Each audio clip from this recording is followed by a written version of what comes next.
পরকীয়া প্রেমের টানে ২ ইউপি সদস্যর ঘর ছাড়ার ঘটনা ঘটেছে। ৪ দিন ধরে তাদের দুজনেরই মোবাইল ফোন বন্ধ রয়েছে। ফলে নারী ইউপি সদস্যের স্বামী থানায় লিখিত অভিযোগ দায়ের করেছে। মানিকগঞ্জের হরিরামপুর উপজেলার রামকৃষ্ণপুর ইউনিয়নে এ ঘটনা ঘটে। এ ঘটনায় এলাকায় চাঞ্চল্যের সৃষ্টি হয়েছে।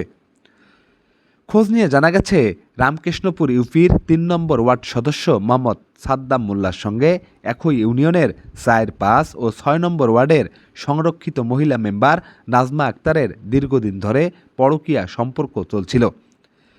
বিষয়টি জানাজানি হওয়ার পর নাজমার সঙ্গে তার স্বামী ইসহাক মিয়ার কথা কাটাকাটি হয়।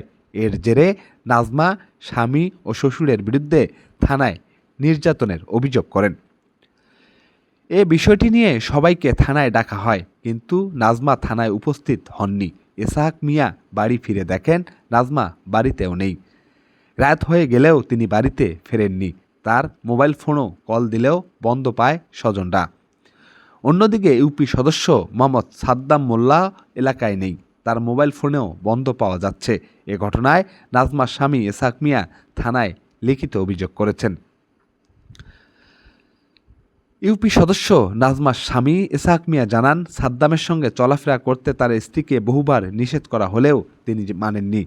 তাদের ১৪ বছর দাম্পত্য জীবনে ২টি ছেলে সন্তান আছে। নাজমার বাড়ি থেকে যাওয়ার সময় ১,৩০,০০০ টাকা ও ১.৫ ভরি সোনার গহনা নিয়ে গেছে। ইসহাক ধারণা করছেন নাজমা ও সাদ্দাম একই সঙ্গে পালিয়েছে। ইউপি সদস্য সাদ্দাম হোসেন এর আগে ২টি বিয়ে করেছেন। প্রথম স্ত্রীকে তালাক দিয়েছেন, দ্বিতীয় স্ত্রী প্রবাসে থাকেন।